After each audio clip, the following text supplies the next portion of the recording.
سب سے پہلا نظر کلاں آج کی خاص خبروں پر۔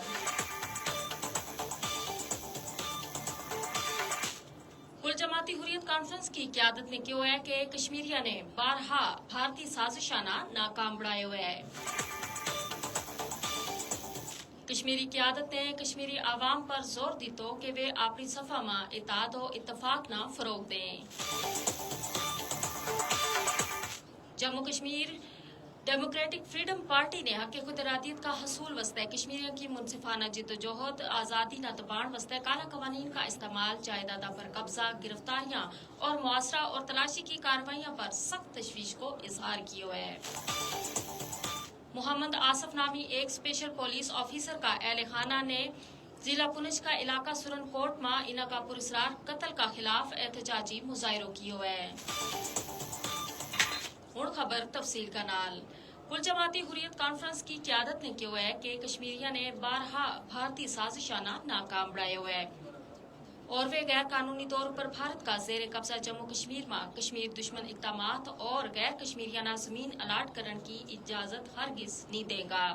سنو نیوز کا مطابق حریت کانفرنس کا رہنماؤں نے سری نگر میں جاری اپنا بیانات میں بھارتی الیکشن کمیشن کی کنی تے مقبوضہ جموں کشمیر میں اسمبلی انتخابات کران کا اعلان نہ محض ایک ڈھونگ قرار دیتو، جس کو مقصد عالمی برادری نہ گمراہ کرنا ہے۔ انہوں نے واضح کیا کہ اس طرح کی مشق بین الاقوامی طور پر تسلیم شدہ علاقہ کا عوام نہ رائے شماری کا ذریعہ اپنا مستقبل کو فیصلہ کرنے کا حق کا متبادل بالکل نہیں ہو سکتی۔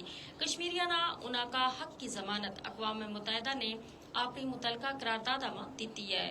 انہوں نے خبردار کیا کہ کشمیری بھارت نہ اپنی ہی سرزمین پر انہاں نہ دوجا درجہ کا شہری بنانے کی اجازت ہرگز نہیں دے گا۔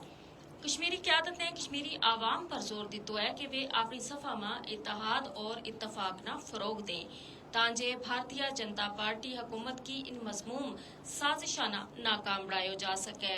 یہ گل کل جماعتی حریت کانفرنس کا سابق سربراہ میر وائز عمر فاروق نے حریت رہنماؤں کے اجلاس کا موقع پر اظہار خیال کرتا ہوا کی۔ غیر قانونی طور پر نظر بند کل جماعتی حریت کانفرنس کا سینئر رہنما شبیر احمد شاہ کی سربراہی میں قائم Jammu Kashmir democratic freedom party نے حق خود ارادیت کا حصول وسطے کشمیریوں کی منصفانہ جدوجہد آزادی نہ دبان کا کالا قوانین کا استعمال، جائیدادوں پر قبضہ، گرفتاریاں اور محاصرہ اور تلاشی کی کارروائیوں پر سخت تشویش کو اظہار کیا ہے۔ ڈی ایف پی نے جھوٹا الزامات کے تحت جیلوں میں قید حریت رہنماؤں، انسانی حقوق کا کارکنوں، صحافیوں اور سول سوسائٹی کا کارکنوں کی مسلسل غیر قانونی نظر بندی کی بھی مذمت کی ہے۔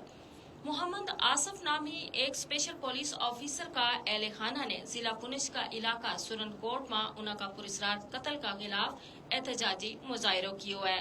لواحقین نے قتل کا خلاف نعرے بازی کی اور انصاف کو مطالبہ کیا ہے۔ اسی کا نال ہی آج کی خبر اپنا اختتام نہ پہنچی۔